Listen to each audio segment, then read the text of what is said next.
Andy Friedman, and tonight we have a very special treat for you. Tonight, the New England Brass is playing in beautiful downtown Beverly in the spectacular Cabot Performing Arts Center.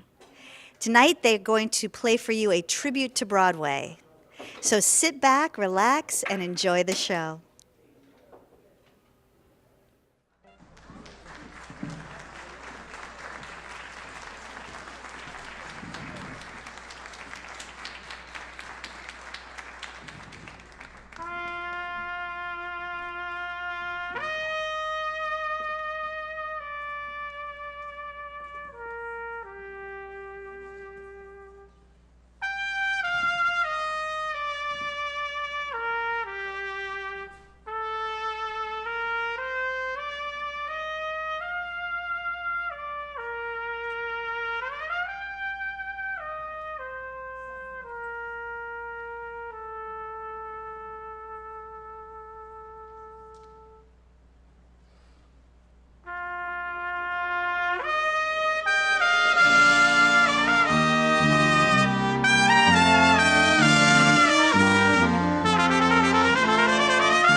Thank you very much.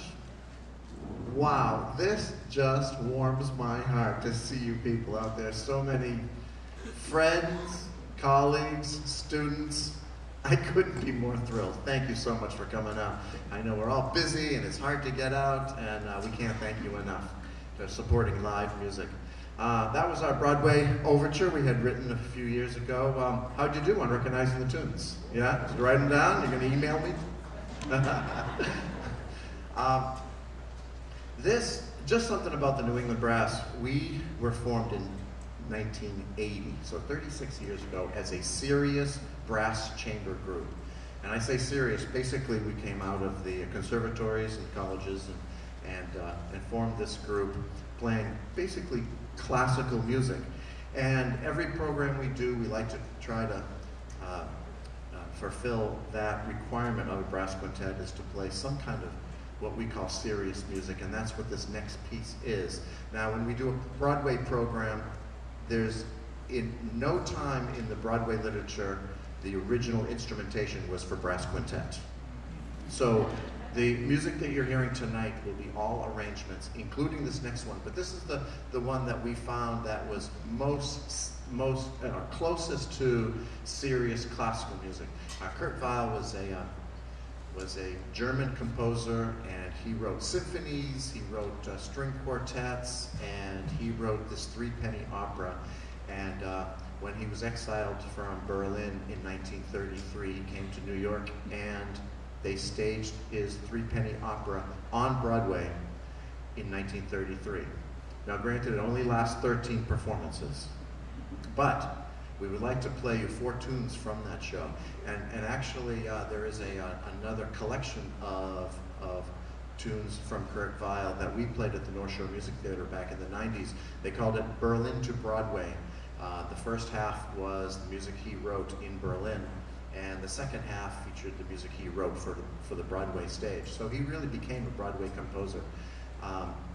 You probably will not know 3 out of the 4 songs that we're to play from Kurt Weill. The one that you may know, he wrote Mac the Knife.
We played the first song, and Mark turns to me and says, "No wonder it lasted only 13 shows."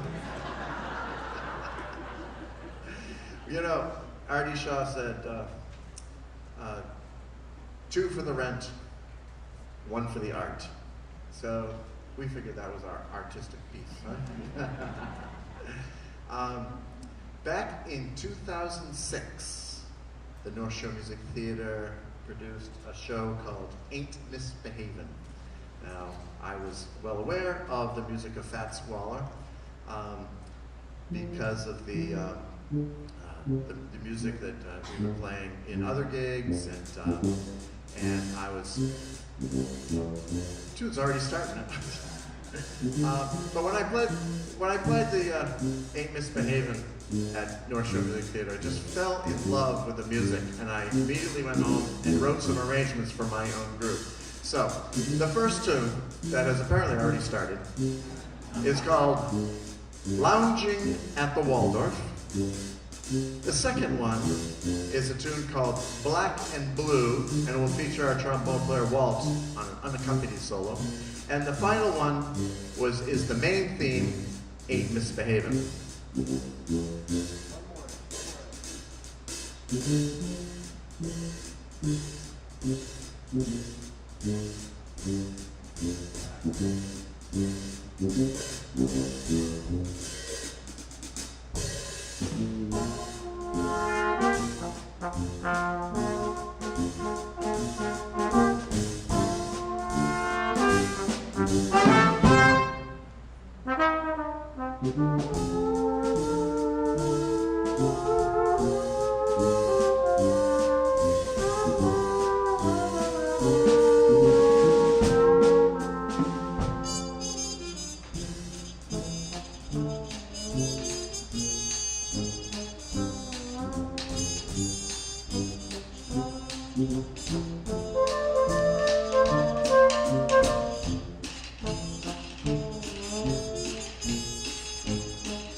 Thank you.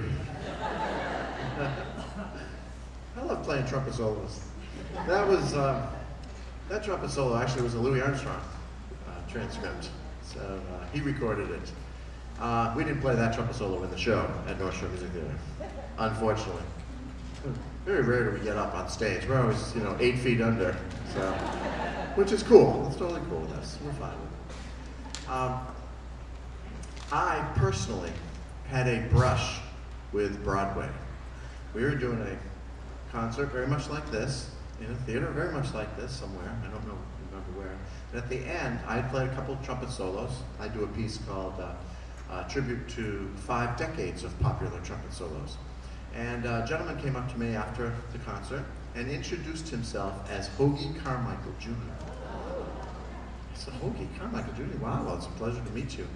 And he says, we are doing a Broadway show. We'll be producing one in the next couple months to memorialize my dad. Now, those that know, those that were born before 1955 may know Hoagie Carmichael. He was a fantastic and popular American composer, wrote all kinds of tunes. And he asked me if I would be interested in auditioning for his new show on Broadway. They needed a trumpet player.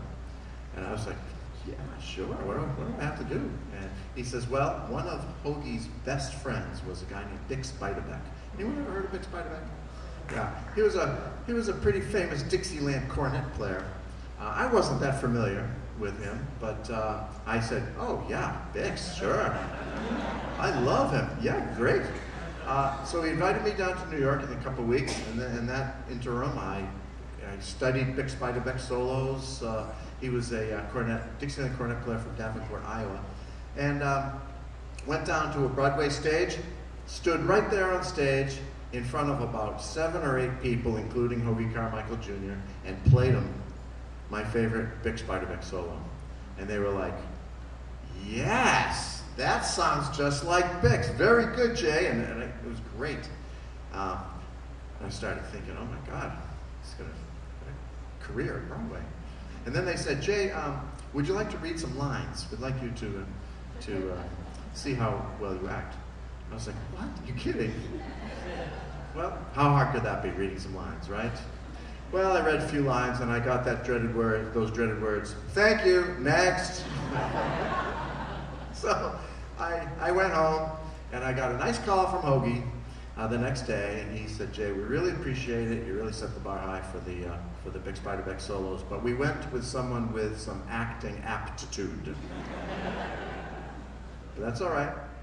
I didn't need all that fame and fortune. I would rather be right here in Beverly, Massachusetts.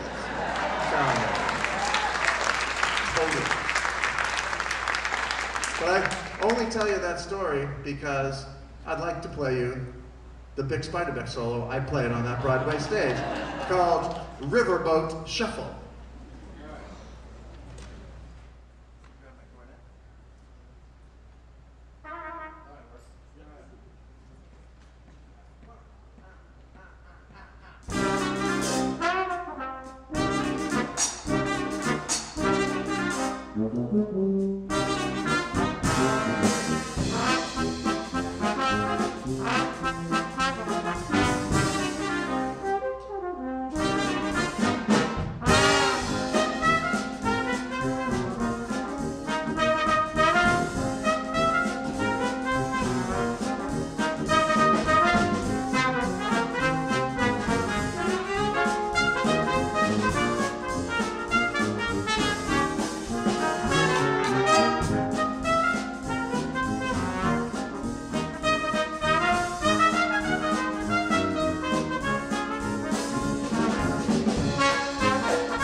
it occurred to me when we were rehearsing, that's the kind of music this stage was built for. You know that?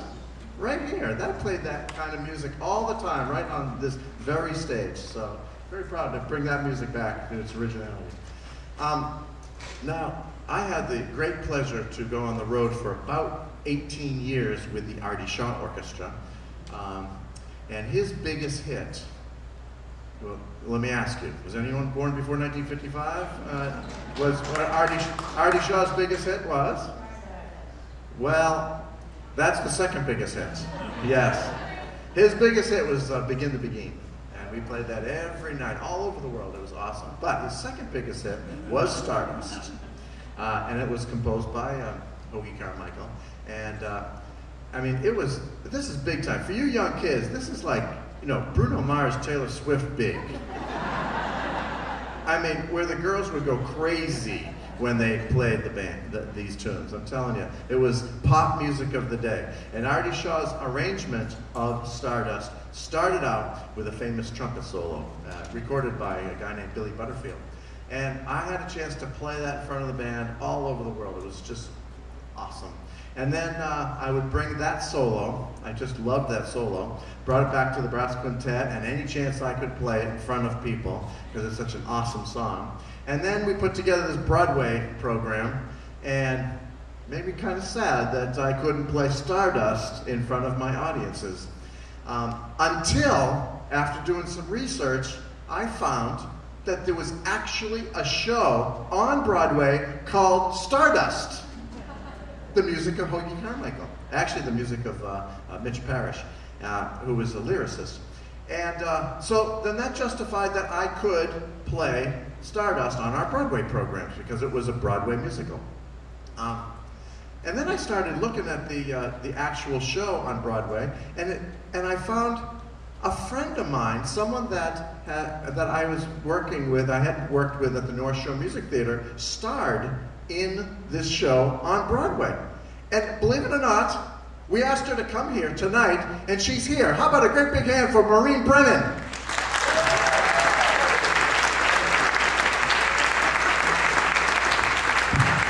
Hi, Maureen.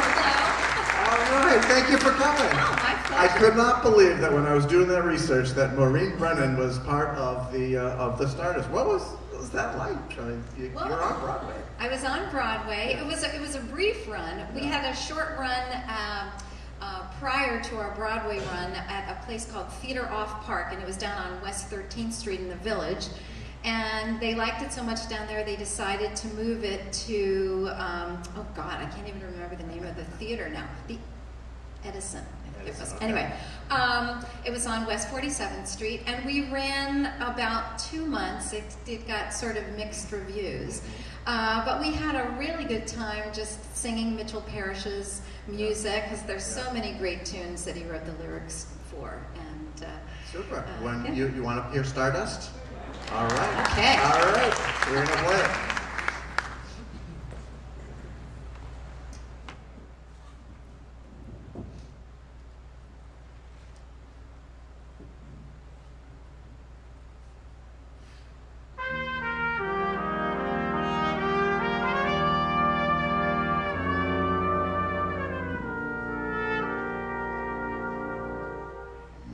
And now the purple dusk of twilight time steals across the meadows of my heart.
Well, that was fun too.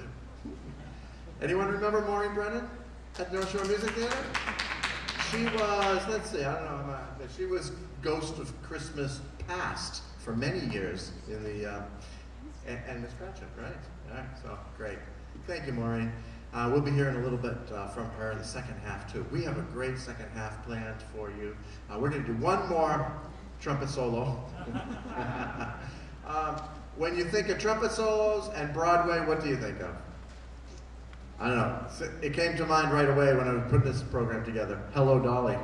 I mean, Louis Armstrong made that so popular. Louis Armstrong's version was, I think, almost as popular as the Broadway show itself. So we'd like to end our second half with Louis' Hello, Dolly. And then we'll come back and we have some fun surprises in the second half. So, and again, thank you so much for coming out and supporting live music and supporting the Cabot. What a beautiful theater this is, huh?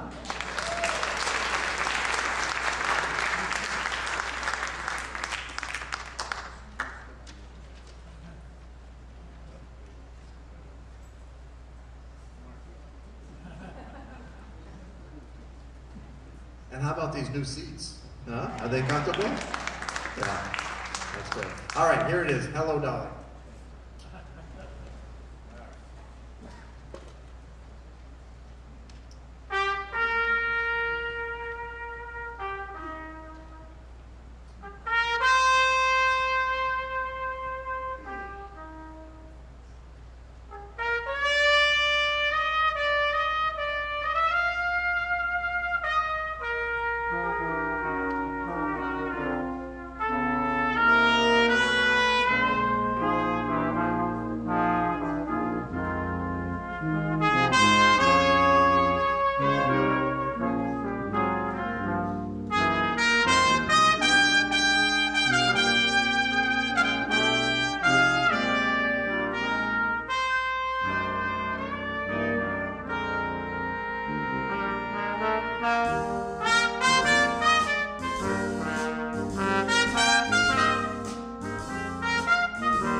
Hi, I'm here with Jay Daly.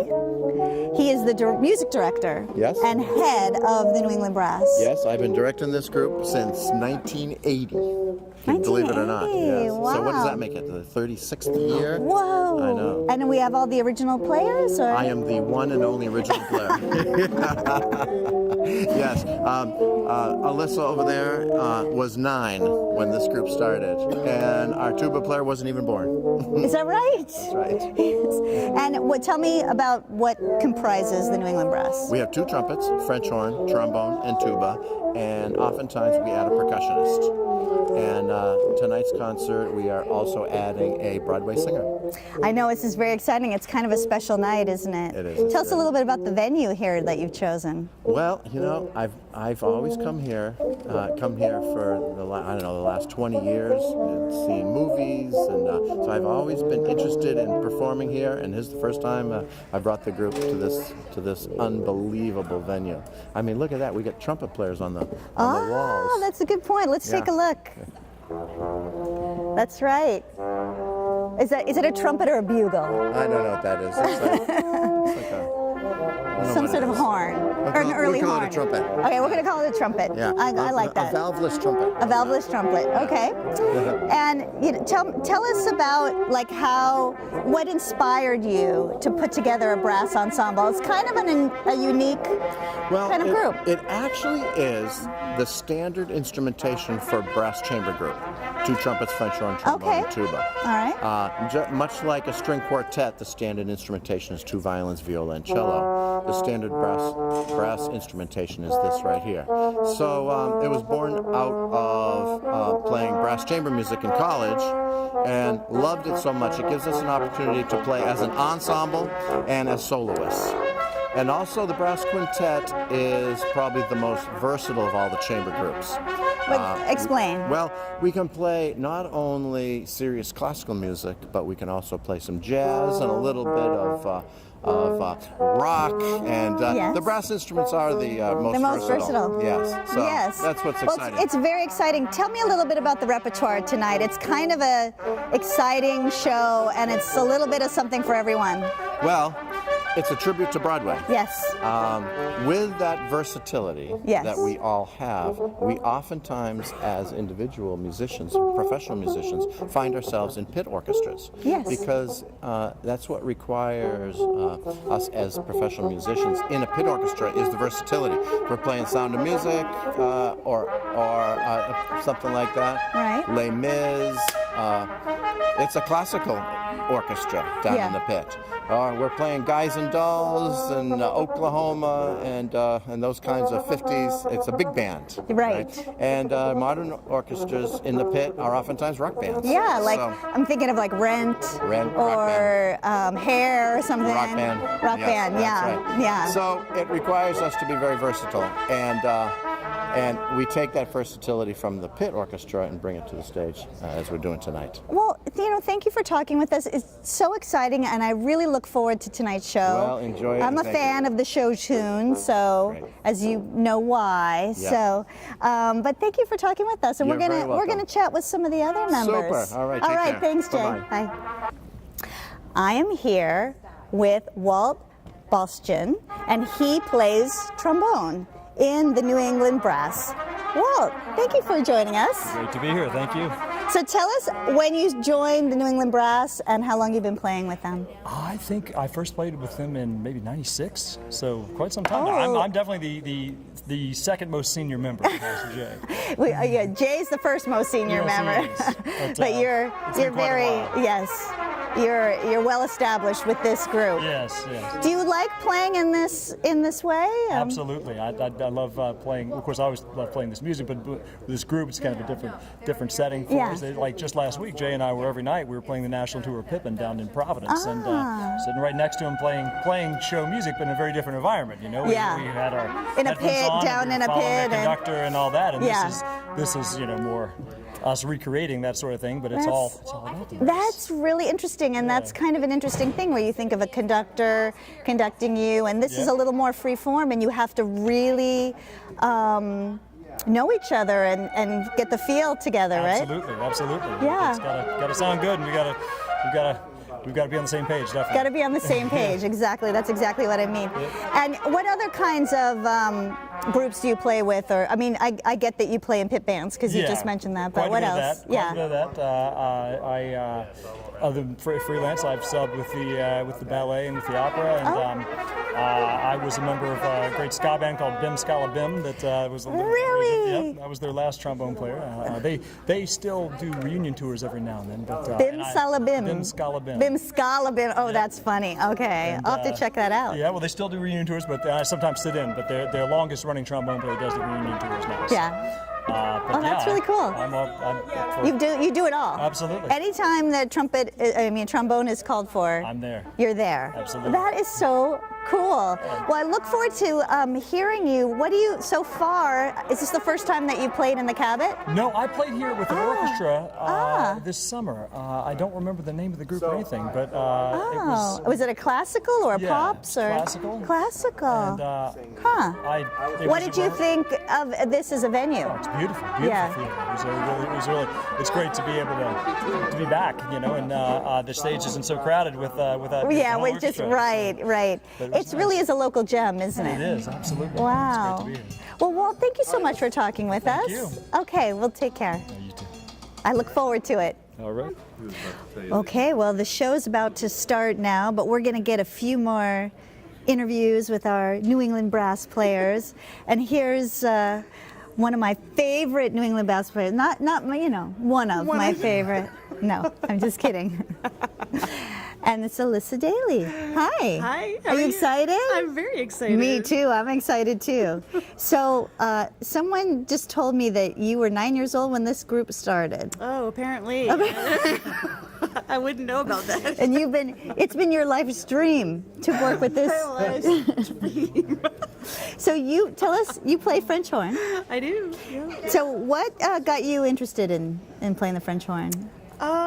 Well, oh gosh, in our kiddie shows, I always say I chose the French horn because it was the most beautiful sound of any instrument. Can I tell you the truth? Yeah, tell me the truth. Whole truth. Yeah, I want to know the truth. Alyssa Coffee Daly, candid. I wanted to play the flute so bad because both of my sisters played the flute. And I just wanted to do everything they did. And my mom finally put her foot down when I had to pick an instrument and said, nope, anything but the flute. You have to choose something Because she was sick of hearing the flute. Yeah, sick of hearing the flute and wanted me to do something that was just mine. Yeah. And she took me to the brand new middle school.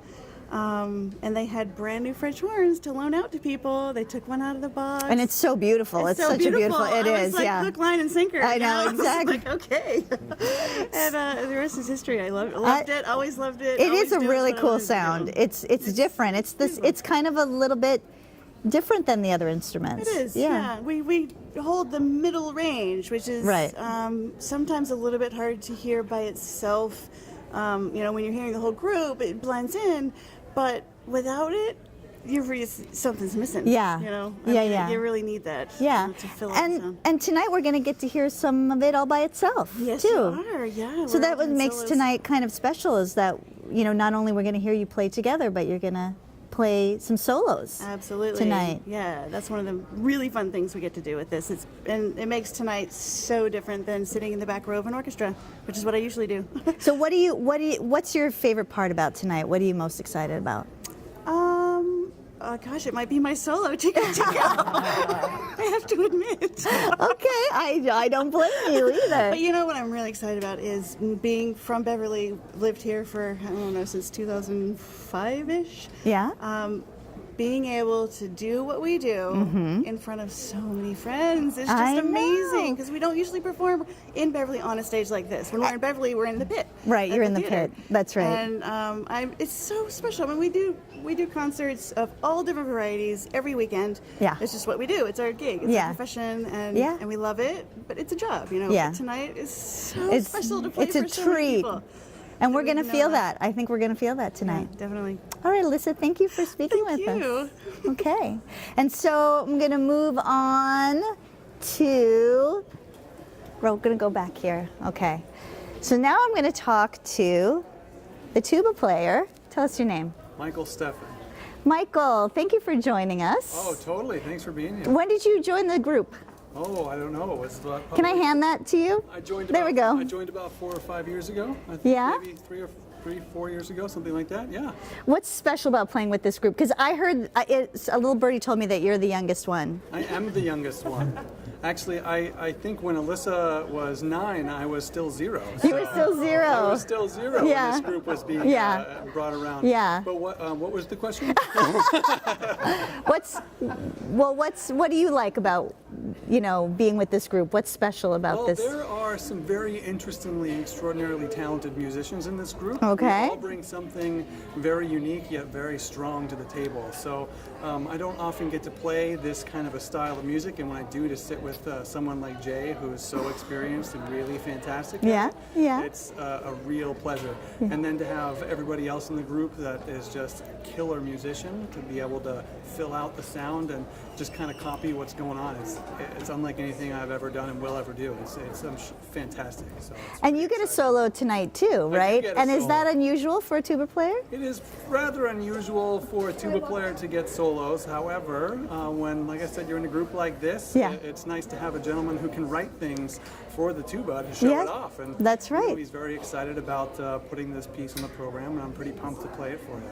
I'm pretty pumped to hear it. Oh, nice, I am. nice. I am. What do you think about this venue? Have you been here before? I've never been to this venue before. It's really quite beautiful. I think it's the perfect size for exactly what we're going to do. Yeah. And I think the audience is going to really, really love it. I Yeah. understand this was recently renovated, and it's a very nice sound from the warm-up that we've had so far. Yes. So the venue, I'm really pumped to play here. So. That's great. Yeah. And we're so pumped to hear you. Nice. We are. We Good, well, are. we'll give it to you. Okay. And we're going to just pass it on down to I'm Mark Emery. Mark.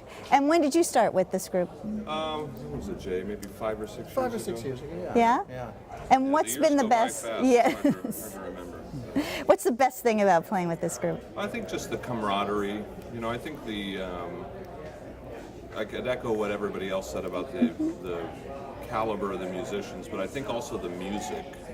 That is obviously the binding. When these melodies kick in, it's just like Yeah. a time machine, and we could attribute that to our playing, but it's also just the magic of these orchestrations. Many of these arrangements are done by Jay, and so I'd say that's just the camaraderie and the fun. If it looks like we're having fun, it's true. We really are up there. Yes, I've noticed it. letting loose Yes.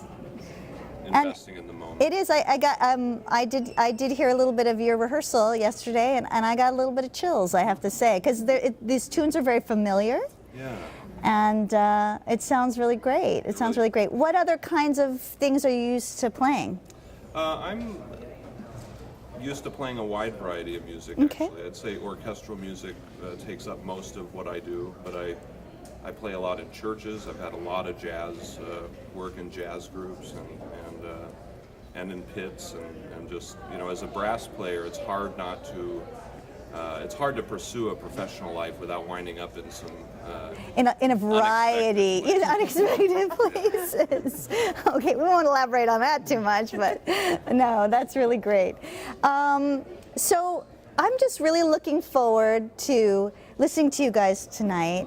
Thank you so much for letting us come and talk to you and film this really quite extraordinary special night.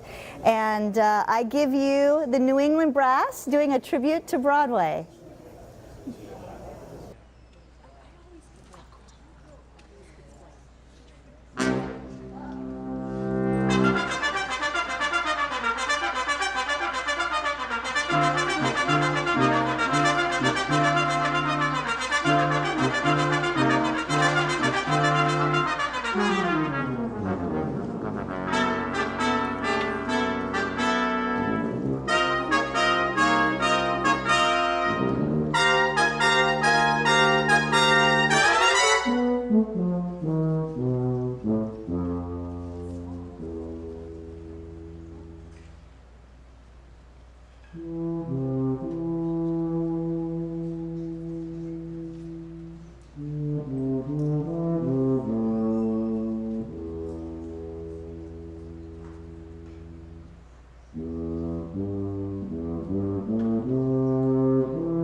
Anyone recognize some of those tunes?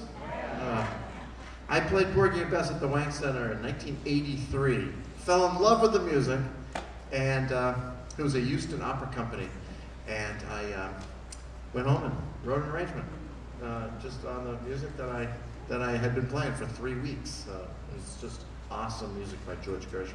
Now, this is probably my favorite part of the program. We always do this, and that is to feature the other players in the group with solo and brass quartet accompaniment. And this is born from the thousands of school concerts we do all over the last few years. We go into the elementary schools all over New England, and we demo the instruments. We say, this is what a tuba sounds like, and we write a solo with the remaining group behind it.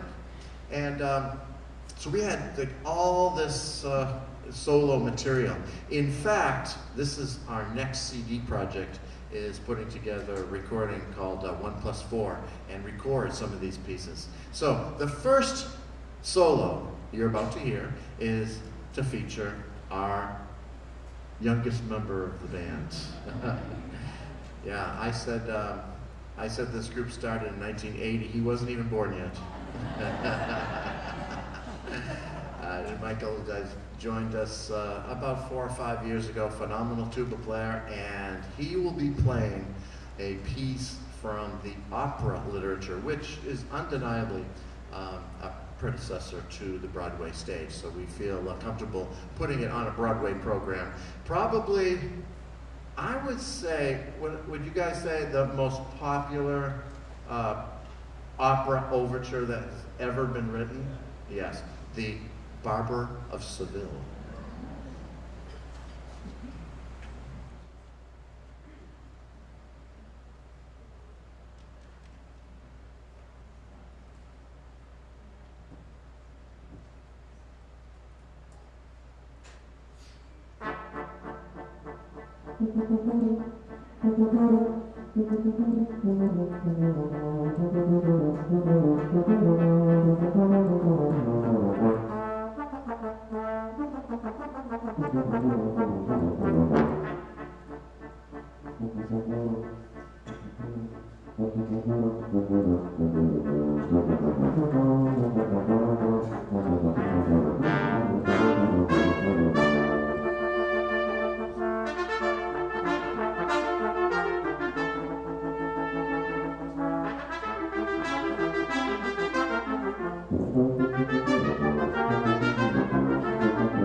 Michael Stephan.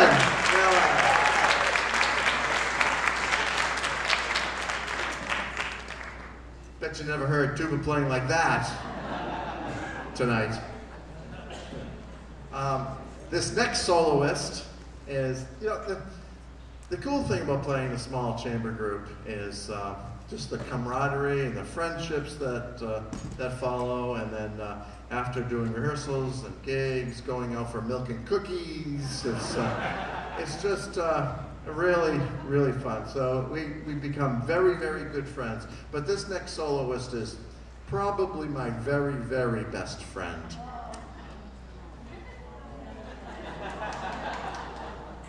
I met her a few years ago and married her 8 years ago. I would like to introduce all of you to my wife, Alyssa.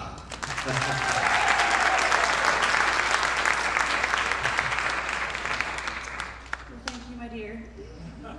Thanks for making me cry before I have to play. It was very sweet. So in our cutie shows, we just love bringing. It's a very funny show that we take to the elementary schools. It's got a lot of jokes and humor in it, geared right to 5th grade, because that's as funny as we get. But then we do these features so that they can really hear the instrument. We teach them how to play the brass instruments, and it's just a sheer pleasure to bring that to schools all over the place. And usually I do a romantic, gushy, beautiful, lyrical solo, because horns are great at that.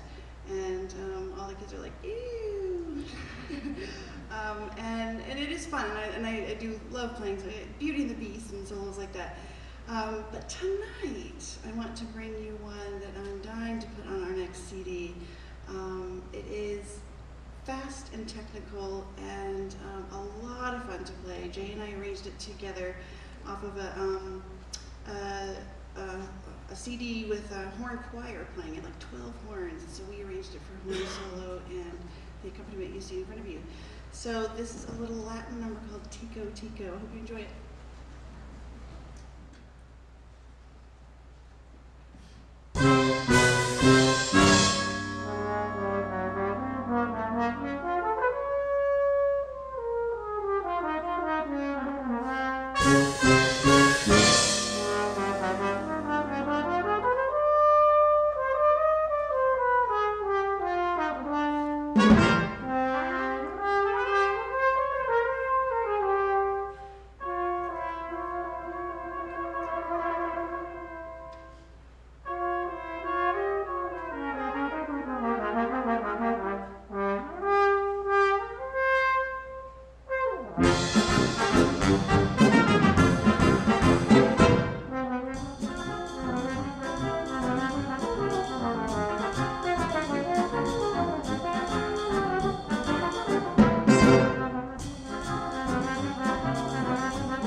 And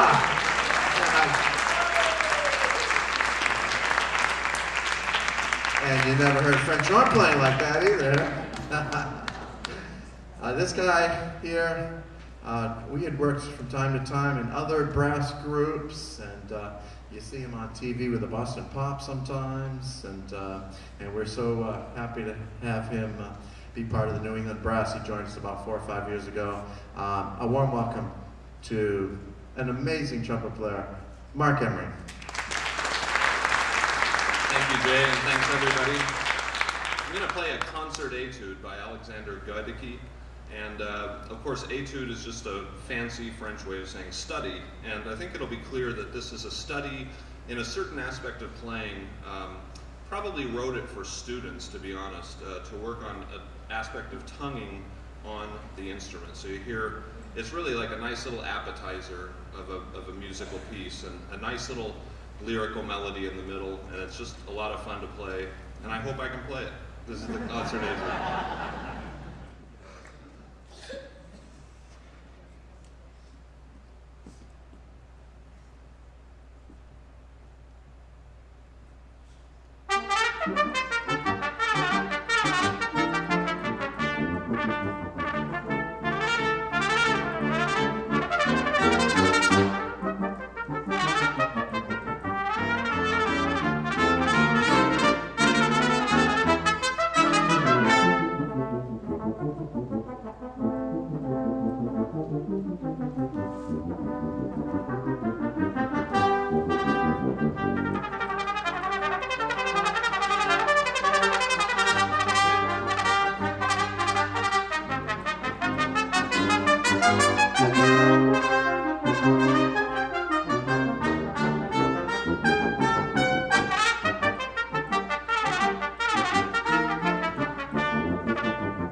Mark Emery.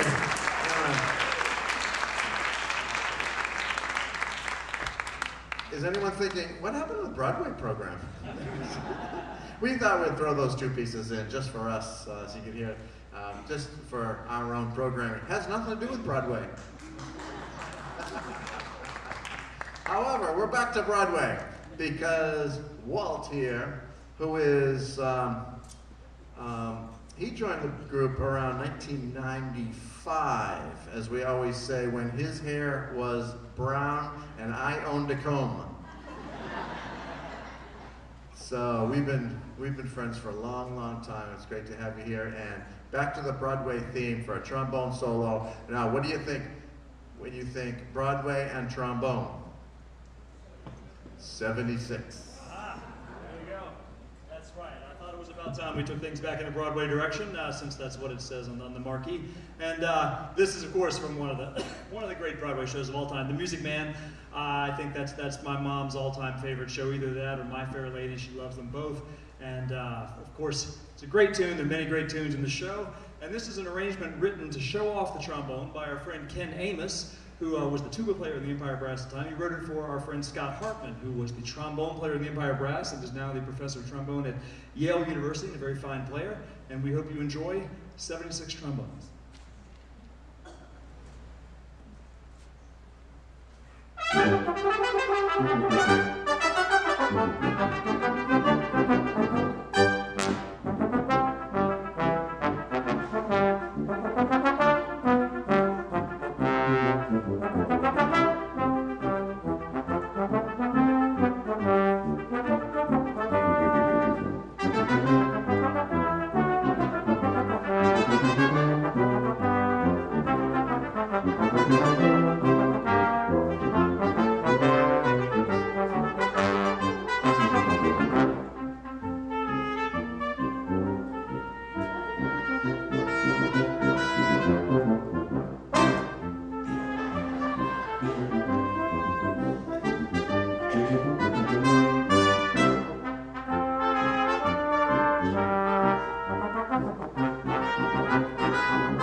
Walt Bastian.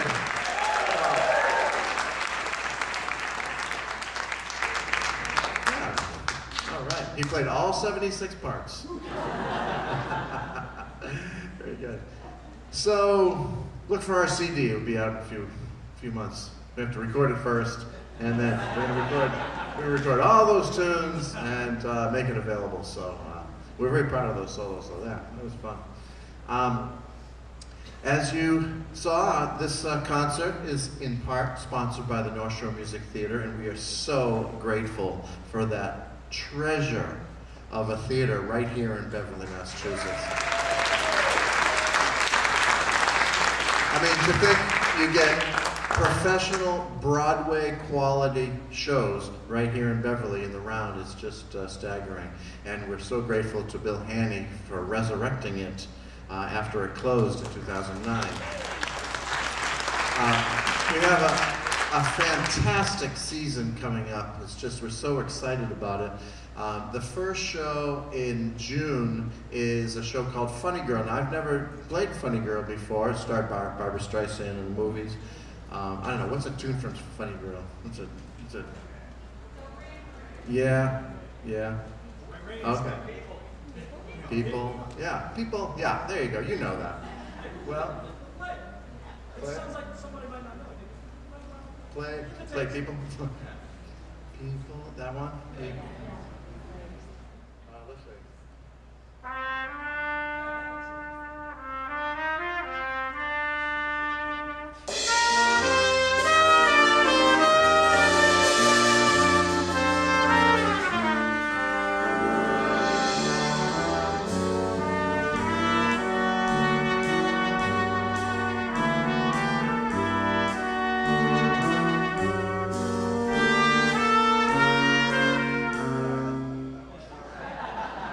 I don't know it. I don't know the tune.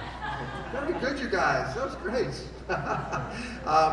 This next show that we're doing in July is so near and dear to our hearts.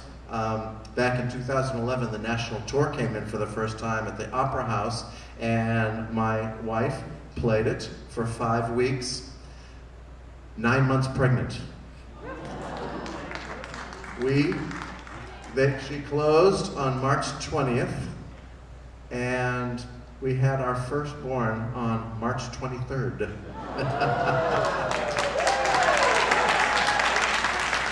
And that show is called Disney's Mary Poppins.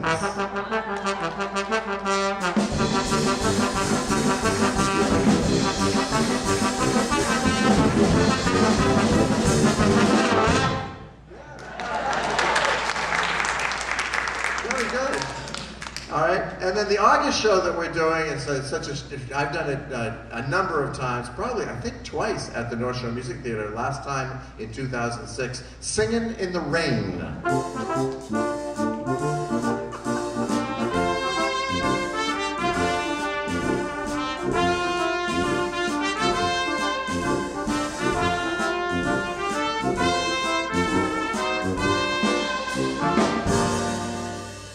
Bill Haney's hearing this. That was very good, you guys. That was awesome. This is another great show. This is very special to Walt because when the national tour came in last time, back around 9 or 10 years ago, he had a baby at the first rehearsal. Well, his wife. His wife. So Jerry is like almost 10 now, so it's 10 years. A week from tonight. All right, well, very good. And that we're doing right here in North Shore Music Theater. It's called Monty Python's Spamalot.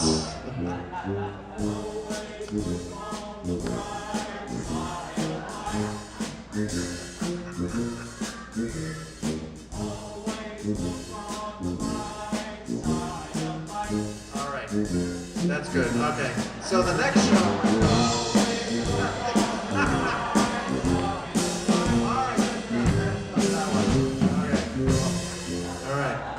Very good singers.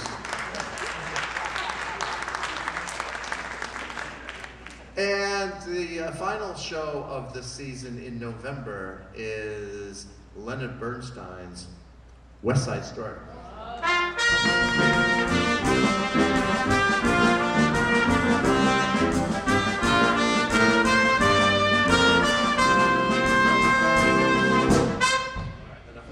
All right. And of course, Bill Haney has brought back the Christmas Carol every year. And it will be David Coffey playing Scrooge in his 23rd year. Go ahead, you can applaud. That's pretty good, isn't it? 23 years, David Coffey. Just a little side note, it's my 24th year. I always remind David Coffey of that I have one more year on him. I started in 1991 playing Christmas Carol and have done it every single year they've produced that show. So it's such an honor. We have a blast doing it every year. Because we get to work with such amazing actors and singers like Maureen Brennan. So it's really fun. So I encourage you all to see a show or two or subscribe. Or what? Any subscribers in this? Oh, very good. Awesome. So what we would like to do is end our concert with this next piece. Before I do that, I would like to take an opportunity to thank a few groups of people. Without their support, this concert would not happen tonight. How about another great big hand for the North Shore Music Theater and their support financially. Also, how about a great big hand for this beautiful, beautiful theater. Yeah. I hear it may be called in the near future the Cabot Performing Arts Center. So that's pretty exciting. And I hope we're part of that in the future as well. Also, how about a great big hand for these guys on stage?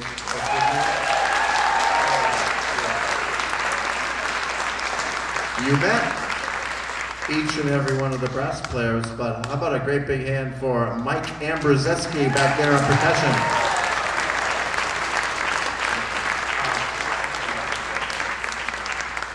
And also, how about a great big hand for, you see cameras around the room. BevCam is putting together a show based on tonight. So how about a great big hand for BevCam, the local television station with Andy. Thank you, Andy. And so we would like to end our program with a piece that we call The History of Broadway. And we go through the entire history in about 5 minutes. Maybe 10 minutes, I don't know, maybe. But I would, at this time, like to bring back Maureen Brennan because she is going to narrate it for you. All right, come on back here, Maureen.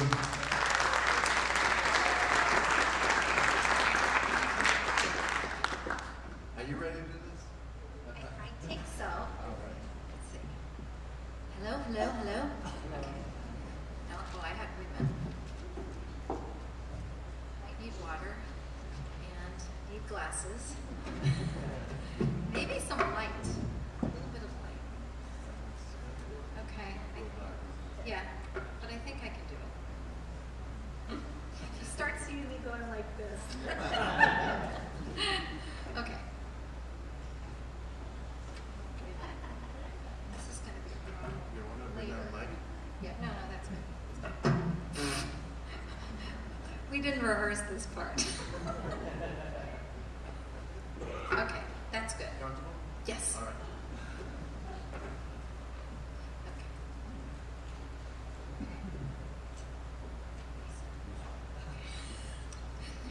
Welcome, families, friends, patrons of the arts, theater goers, and music lovers. My name is Maureen Brennan, and tonight, the New England Brass and I will present the intriguing and fascinating history of Broadway.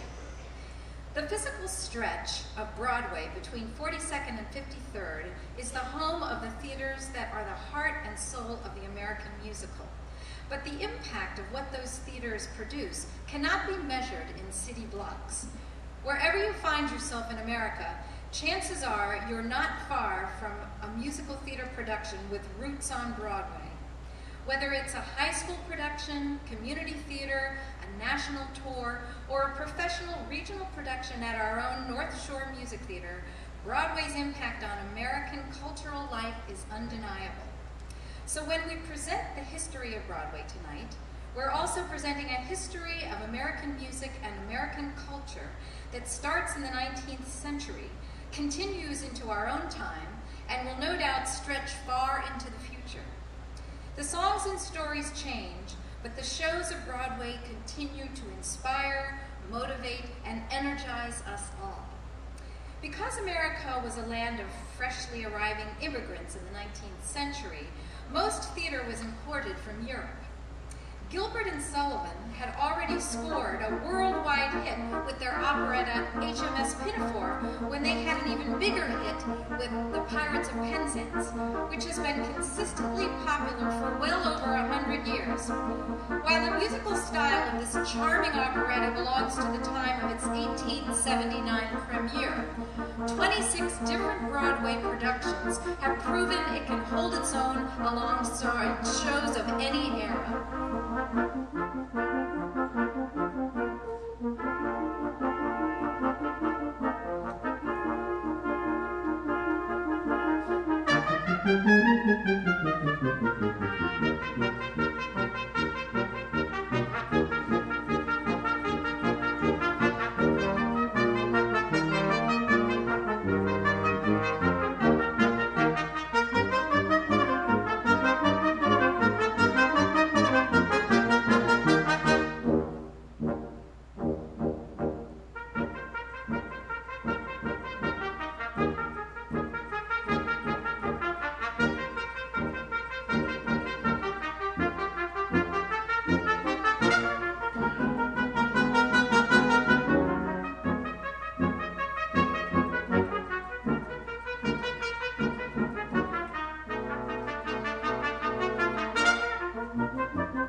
Was considered the best of the many editions of that show.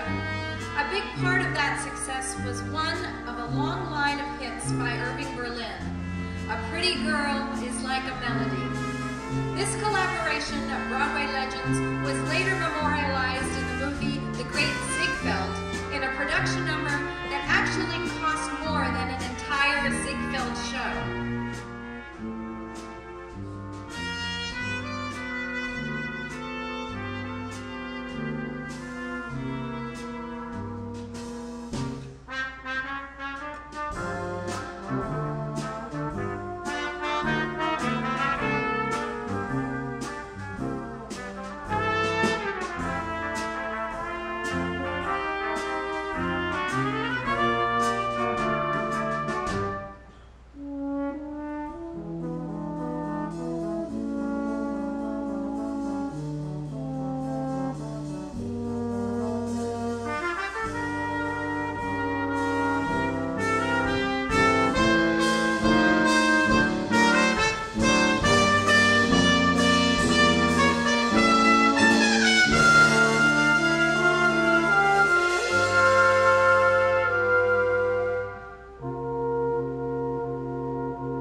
Is far more famous than the 1924 show of the same name.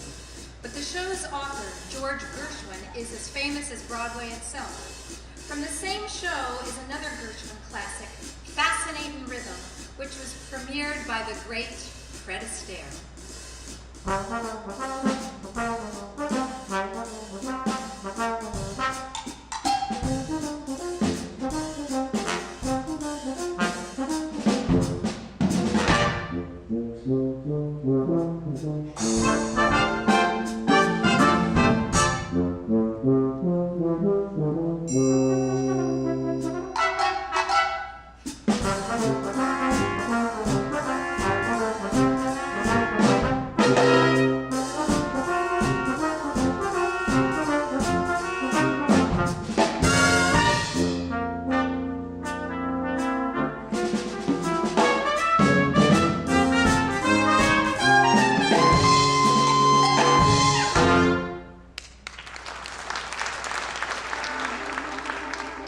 The modern Broadway show really began in 1927 with Jerome Kern's Showboat. Such a masterful integration of story and score had never before been seen on Broadway, and some feel has never been seen since. Almost every song from the show is a classic, but the signature tune of the show and one of Broadway's greatest achievements is Old Man River.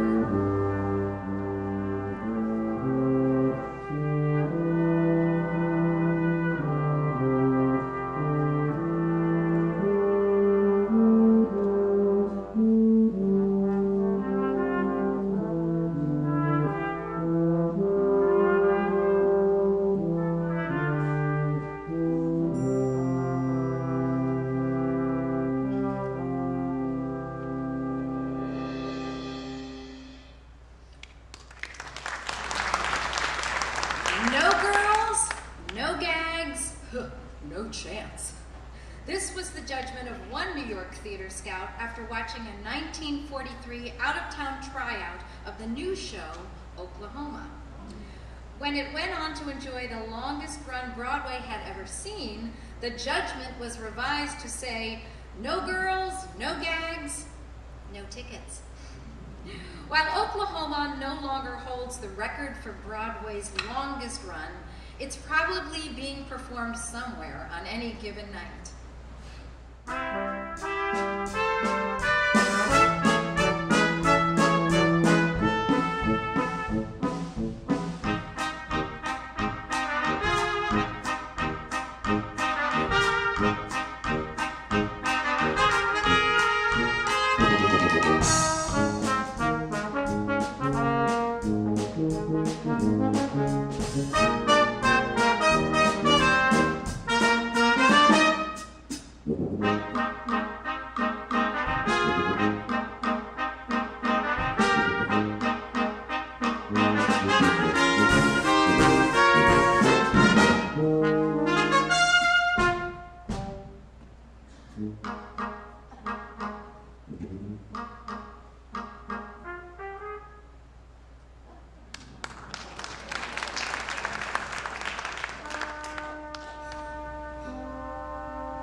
West Side Story is truly one of American musical theater's proudest accomplishments.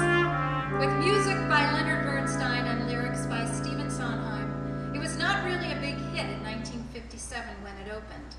The starkness and brutality of the story was too disturbing for most theatergoers of the time. But the quality of Bernstein's ingenious score, where for the first time in Broadway history, classical form and contemporary jazz were combined, was never in doubt. And the show has grown in stature with each passing year.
Joseph Stein and Jerry Bach's timeless story of Jewish life in Russia in 1905, as a village struggles to uphold their ancient traditions in the face of an increasingly difficult world.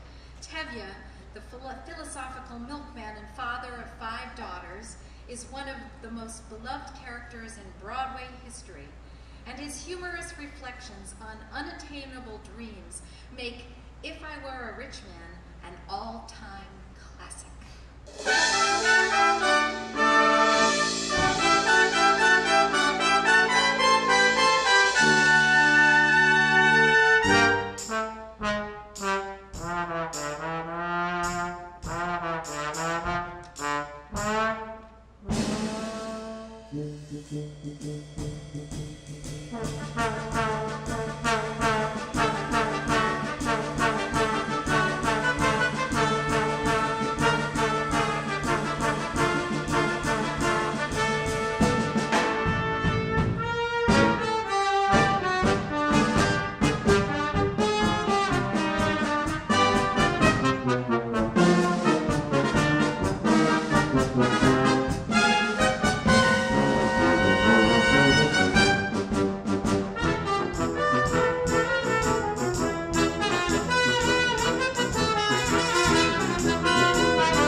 Broadway composers have always had their ears open for popular music styles, and in 1968, that meant rock music.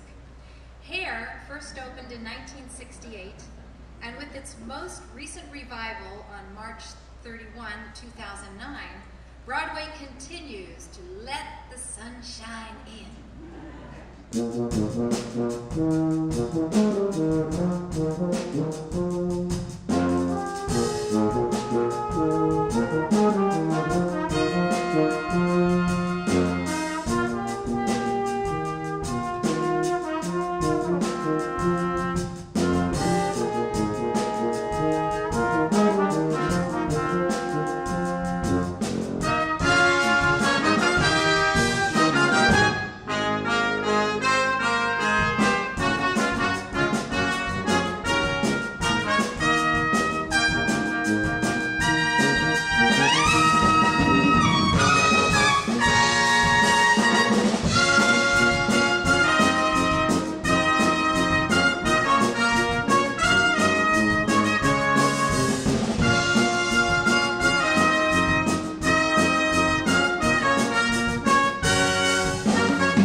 T.S. Eliot's Old Possum's book of practical cats probably seemed like an unlikely basis for a Broadway show when it opened on Broadway in 1982 as Andrew Lloyd Webber's Cats. When it closed some 18 years later, it was hard to imagine Broadway without it. Andrew Lloyd Webber has written many hit shows and hit songs, but none is more famous than Memory.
In the last couple of decades, there have been a number of Broadway shows that continue to push the envelope for popularity and innovation. Phantom of the Opera became the new longest-running show in Broadway history. Like Cats, Wicked made a hit show from an unlikely source, Gregory Maguire's dark novel of the same name. Julie Taymor's genius transformed the Disney movie The Lion King into an unforgettable Broadway experience.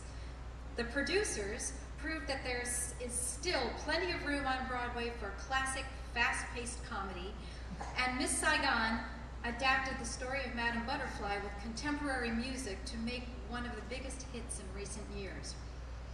In 1985, a musical adaptation of a 19th century French novel that centered around the 1832 Paris uprising opened in London to negative reviews.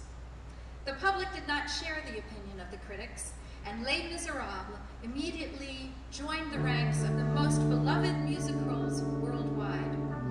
I Dreamed a Dream, originally sung by Broadway legend Patti LuPone, has most recently conquered the charts in a recording by Susan Boyle. It is with this timeless ballad that we conclude our history of Broadway.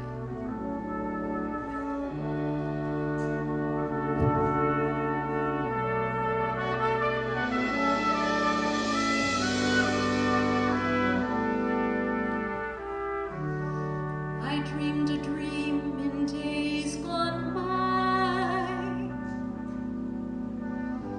when hope was high and life worth living. I dreamed that love would never die. I dreamed that God would be forgiving. Then I was young and unafraid, and dreams were made and used and wasted. There was no ransom to be paid, no song unsung, no wine untasted. Now life has killed the dream I dreamed.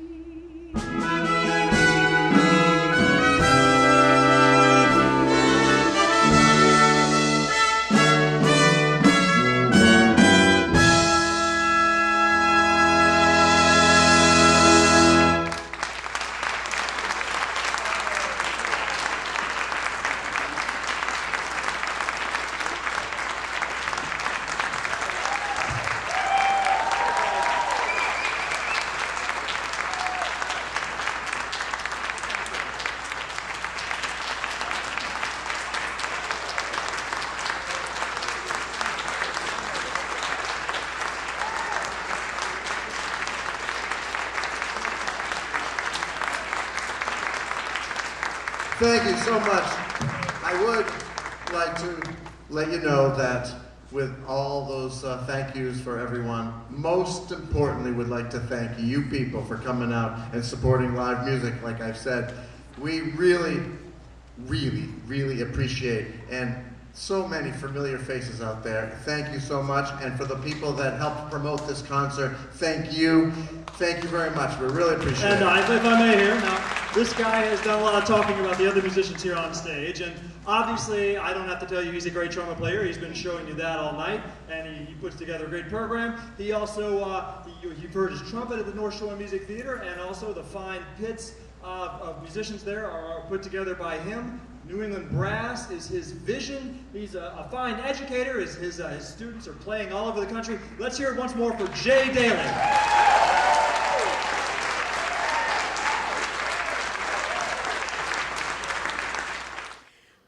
That was amazing. That was incredible. I hope you enjoyed it as much as I did. That was the New England Brass with a tribute to Broadway and a little extra thrown in there too as well. We got to see solos from everybody. We had songs that we knew, songs that we maybe didn't know as well, and just some great, great music. From the Cabot Performing Arts Center, I'm Andy Friedman.